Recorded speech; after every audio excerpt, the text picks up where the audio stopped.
I'm not racist. I love human beings. I am prejudiced against people that are prejudiced against me.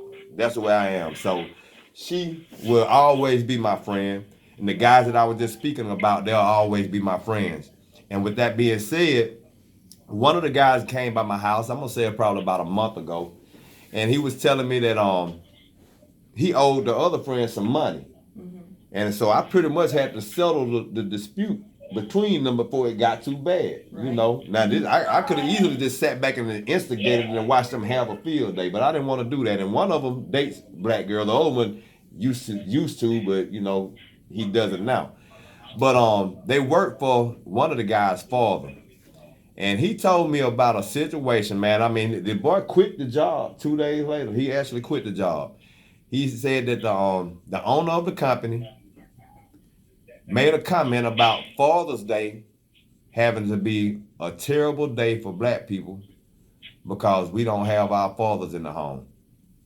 And it made him sick to his stomach. Now, to be honest with you, sometimes people make little jokes like that, and I might laugh about it because I'm like, okay, that's a dirty little joke. But you know, I didn't laugh at it, you know what I'm saying? But I didn't get as offended by it. I saw what he was trying to do. I said, okay, he playing a stereotype game, but it offended this guy.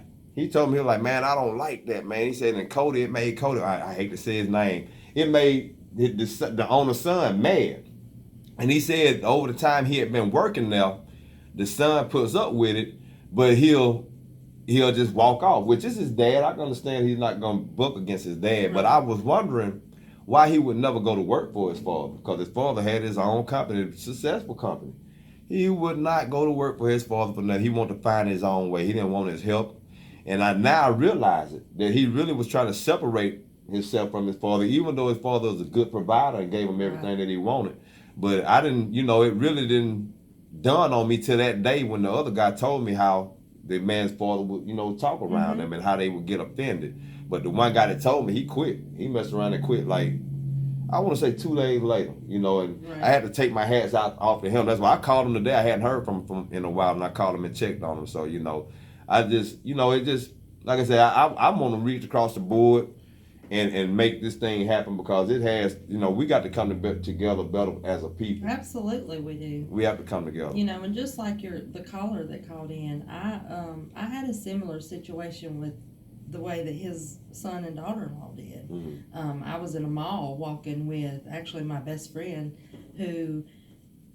one of my best friends who is a black guy, and I had a white guy come up to me and ask me what was I doing with this. Yeah, and he called him the N-word, and that's a word I refuse to use. You'll never hear it come out of my mouth, but and it just, and I'm just like, dude, like, really, why would you do that? What gave you the right to come up to me? Said it in his face. Right, and said it in his face in front of him, and we wasn't even together. We were friends. Like, we wasn't even holding hands, nothing. But now, is that the one where he paid for them words, didn't he? Oh, he did. Okay, yeah, that. And now, if you could stand your ground and make them pay for them words, I invite them to come say them words. That's make them pay for them. That's right. Hey, you listening, Leonard? I'm with you. We gonna fight them together, boy. I'm with it. But I just, like I said, man, it just, I could never imagine how that would feel, because now on our side of the board, we probably would get some kind of flack. But I don't think it would be as intense, or it would have as much effect on us as it does is it coming from your family. No, I don't, unless, because, I don't, of all the black people that I know, I've never come across a racist one, ever, but I'm not a racist either, so right. I don't hang around them groups. Right. But, it's more of, for a female, like for me, and this is on a female perspective side of view, it's harder on us than it is on the black man. Mm-hmm. For the simple fact, we not only have to deal with our white families, but we also get comments from black women thrown at us. Mm-hmm. Well, y'all are white women coming in here taking up all our brothers. It's not like that. And you shouldn't look at it that way. I mean, If you wanted that brother, why didn't you go after him? Right. Why just sit there and be quiet? Right. But now you want to speak up and be vocal. I don't deal with people like that, Right. you know, because it's wrong. Don't, you know, so it's hard on us. I'm not gonna lie, it's hard on a female I believe it. to I date a believe black man, and especially with the family being as prejudiced as they are, but then knowing that they're gonna be okay with no matter what I do, but then I have to deal and worry about the black women. Right. And I don't want a black woman thinking that I'm coming in to steal her man, because if he's taken, he's taken. I don't have nothing to do with it. Right. So, you know, but it's rough. Now tell me, just how far did it just how far was your stepfather into the KKK? Oh, he was in it for. He went to prison for burning a cross in a black man's yard. He did burn a cross. He did burn a cross. He was part of the group, and he went to prison for 8 years for it. And what city was that? He was in Scottsboro, Jackson County. That takes a lot of. I ain't gonna. That was back in mid-70s, late 70s. And then here it is in 2020. But it's new. It's new. And Well, sarcasm there. Yeah, Sorry. yeah, exactly. It's new. I mean, that goes to show you the mask and the lipstick that they put on it. You know what I'm saying? It really has transformed. I remember being frustrated about 10 years ago having this same conversation with my younger relatives. And man, when I tell you, they used to have me so mad, man, I'd be wanting to fight them, because I'm like, man, I know I ain't outdated when it comes about this. I know what I'm talking about. I'm looking at it. They don't understand it. I started second guessing myself. Like, maybe I did change. Maybe things are changing, and I'm just old fashioned and reading into it because that's what I want to see. Right. But after I got to looking at a lot of Trayvon Martins and you know, Philando Castile and Alton Sterling tapes, Walter Scott, then you realize it's there. And you know, I don't know. I mean, what do you think could have made such a rush of that stuff happen more recently, or is it because of technology that it just seemed like it's happening more? My personal opinion with all of this, and this is just my opinion, you know, a lot of people, and it's a lot of white people, it's more white people actually, they get this, the BLM movement and the Antifa, is that how you say it? Antifa. Okay, see, and they get those mixed up. A lot of white people do. Yeah. They think that they're actually just one group and not two. One's a group, one's a movement. Right, Know exactly. the difference. Exactly. You know, but yes, the media plays a huge part in it. A huge part in it, because number one, it's election year, y'all. Come on. I'm a Republican. I admit it. I do, but I did not vote for Donald Trump. But you know, it is. But it's also part of the black community finally getting the guts to stand up, because they have been quiet. Right. You know, they were quiet with Trayvon. You know, and then with what happened with George, you know, it is, and that's what I had said on that one video. I told you that I got that Facebook warning about I was fixing to be going to jail if I didn't stop, and it's because someone had posted a video, and I don't remember what the video was about, but it was of the white people that was sitting there going through the whole I can't breathe, the neck and the foot, and you know, and it was a man and a wife, and that's when I said, there's just some people, white people, I can't stand. Like, they can be stupid at times because they won't sit down and learn the history. Right. They refuse. That's a choice. They're making a choice. And if people knew the history, if they would sit down and read and research the history, it would make a lot more sense, and we wouldn't be where we're at today. Exactly. We got another call on the air. Caller, what's your name and where you calling from? Hey, good evening, my dear brother. This is Minister Neil here. I was calling to support you. And I saw that you was online here, and I wanted to welcome you to the family. Hey, I appreciate you, man. I appreciate you. No problem at all. Yeah. Hey, that was very inspirational what you said to me earlier too, man. I mean, this whole movement, man, Raheem and Mhm. Kurt and Frank, man, I'm gonna tell y'all something, man. Y'all Mhm. moving me. You're moving me, and it's I still don't know what the Uh-huh. outcome is of this, but long as I keep meeting people like you and Raheem, that keeps me going. That's gonna keep me motivated. Like my friend right here, she keeps me going. Yes, sir. A lot of times Yes, sir. I felt like people thought that I was racist, and Right. I saw that she knew I wasn't. Some people call me that all the Right. time. I lost a lot of people, friends that I went to school with, but really and truly, I realized that Mhm. they just didn't want to change their ways. So I'm motivated, Right. and I'm getting confirmation that I'm doing something right, and I'm still just Yes, sir. I'm learning as I go. But I really appreciate Uh-huh. you and others like you supporting me. No, no problem at all, Doctor. The thing about it, the Bible tells us over in Proverbs 9 and 6, I'm sorry, 9 and 10, it tells us, iron have to sharpen iron, so we have to sharpen one another at all times. So we'll definitely here to support you and definitely to cheer you on and to push you on. Appreciate Because you. I think those are the things that have to go on. And now listen to the dear sister speak about the Black Lives Matter, and I'm glad that y'all put that out because I don't on my show I don't give it no burn. I don't promote the Black Lives Matter not because I'm not supportive of the movement itself, but it's two different agendas, and I think that's something that has to be.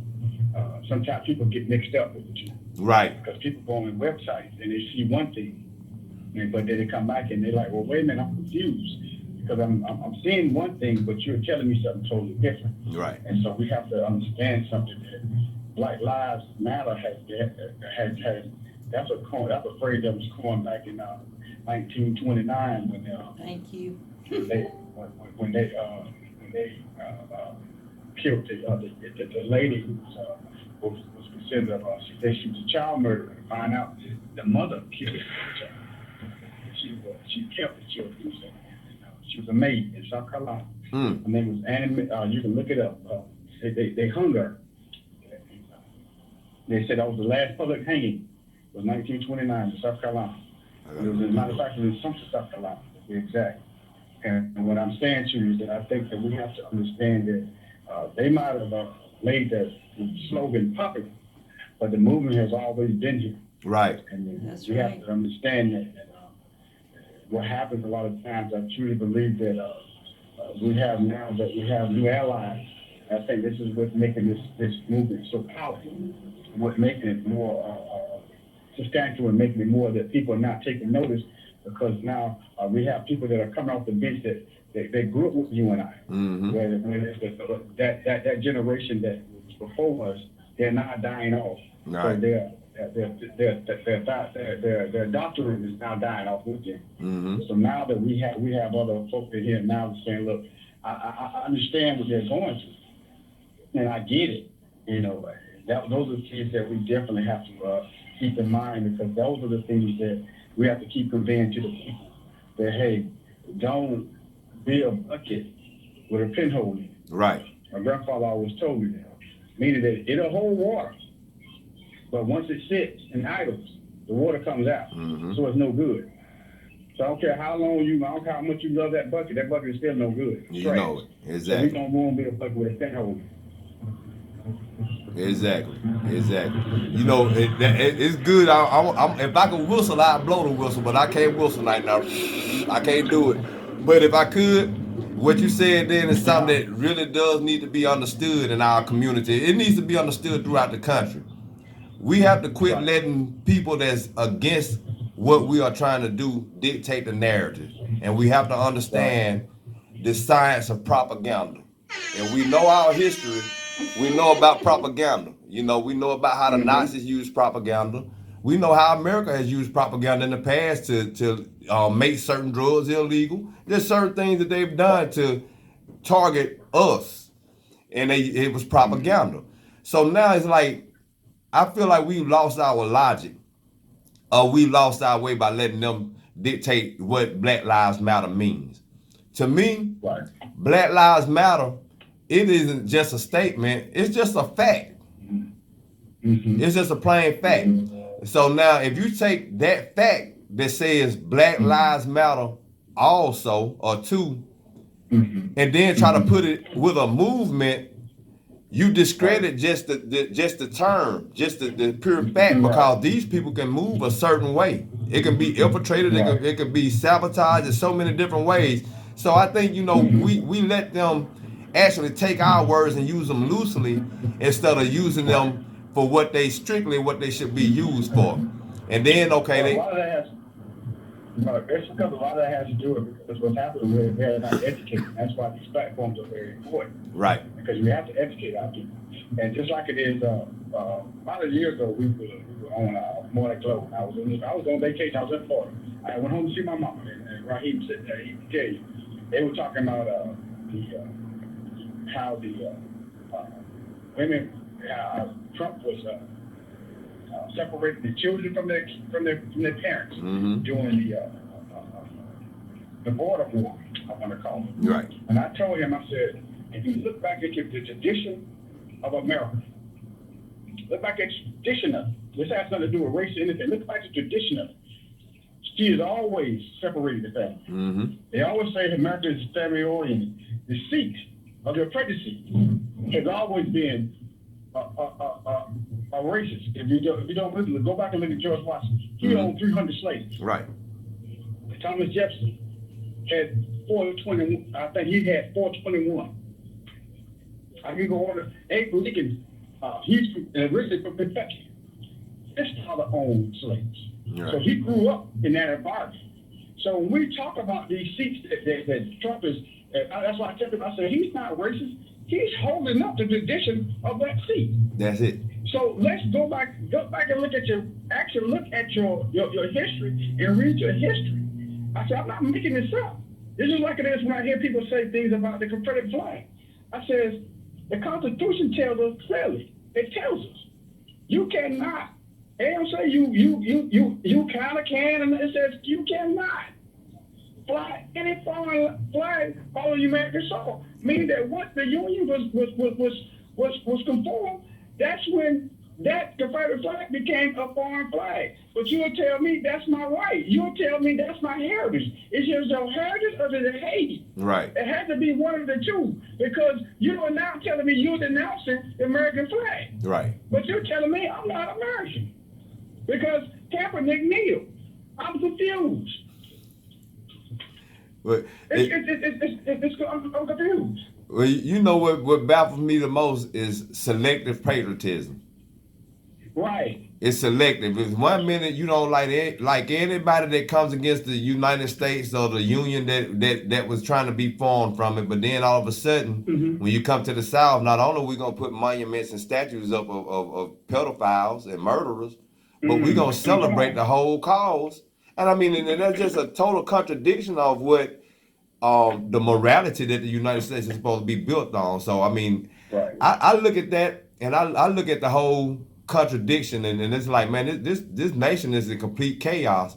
I mean, hey, I'm like I said, I'm trying to find my way just for this reason. I'm looking at it, but at the same time, I'm trying not to be too, trying not to persecute the ones on the other side too much, because as human beings, we don't know no more than what we know.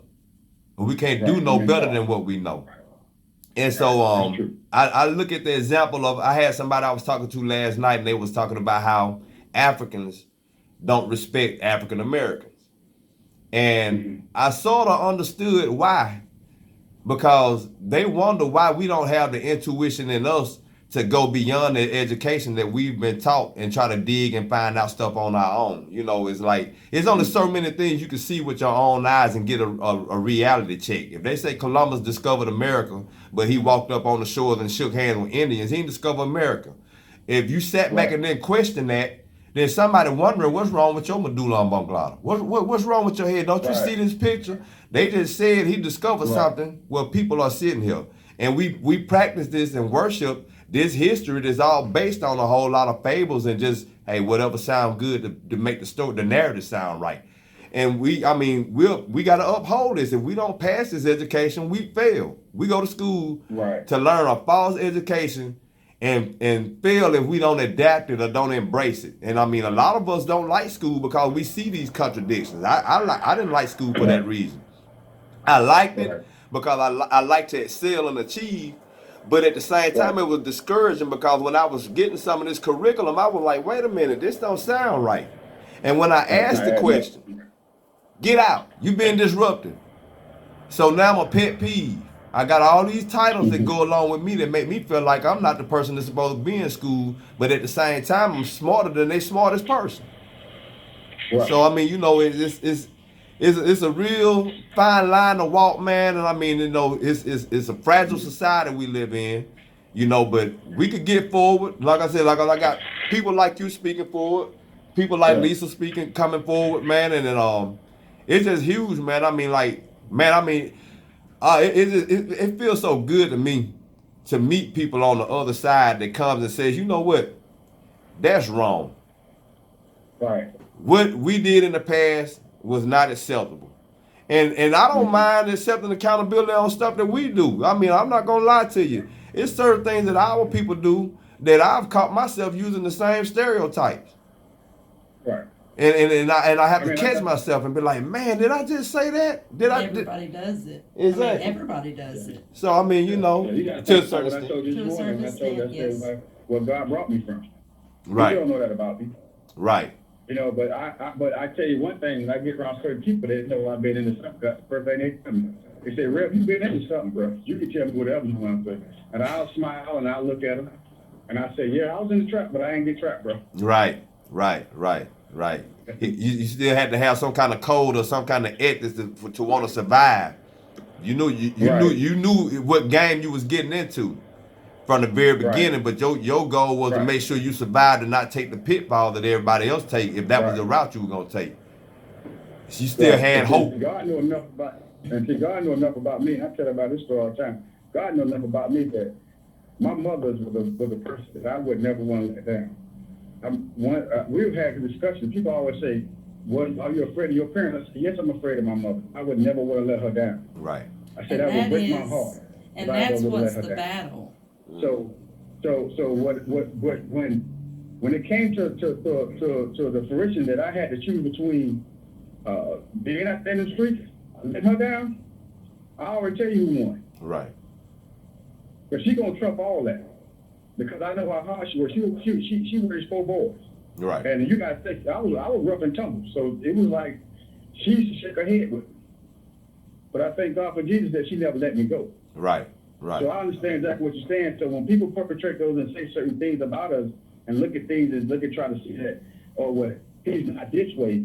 No, first I'll find out who I am first, and then you can find out why I'm standing in these shoes like this. Correct. That's what I was telling you, brother, this morning. I said, don't let nobody disqualify you. Right. Well, especially when the Bible tells over in Psalm 118:8, when he tells us, put not your trust in man, but put your trust in me. He already tell you. He gonna fail you. Just like with me, I'll tell you. I might get mad. I might get mad to the point I might want to fight. I'm not gonna sit here and tell you no lie. Right. So but God always gonna embrace it. He gonna love it. It's no sin that heaven can't trump. Mm-hmm. I tell everybody all the time. So we have to understand it. So when we're dealing with this from a black and white perspective, we got to understand something. Right. God is switching this thing around. He's saying, okay, now, it's just like it was what he did with the Israelites. What he did with Hebrews, with the Hebrews, what did he do? He said he had to actually, after he left Egypt, he said they were supposed to walk 40 days, but they ended up walking 440 years. 40 years. So you think about it. That generation had to die off. Right. So what God has done now said, let me die that poison off. Let me die that off. So now I got a new group of people coming in here. Right. People that's appreciating true history. Right, exactly. That's why the unity. That's what the devil don't want, bro. It's the unity. Mm-hmm. Mm-hmm. That's what's happening. I just looked at your page. I just looked at this podcast. I didn't know she was a white woman until she just told me. Just looked at the page. Oh yeah. Yeah. I'm gonna go back to it for a second. Oh, my bad. She was fixing to say something about the comment you made about the mother. She fine. Thank you. You know, you was talking about how you didn't never want to let your mother down, that you feared her. You know, and I fear my mother, I do. But as far as with me dating black men, her opinion to me, her opinion of that doesn't matter to me, because that's something that I choose for myself and not for the whole world, you know, to please everybody else. That's for me. And it, you know, and it's hard. And I used to tell my mama all the time, you know, I'm sorry I let you down and I didn't turn out to be the daughter you wanted me to be. But, you know, and she's like, you never let me down. But, you know, back in the back of my mind, I feel that I always have, because I didn't marry I did marry the white man she wanted me to marry, but, you know, I got out of it. I was independent and I grew for myself, and I walked away from the situation I didn't want to be in. And everybody's entitled to do that. Right. But you got to understand something too, my sister, to understand this. Always keep this in mind.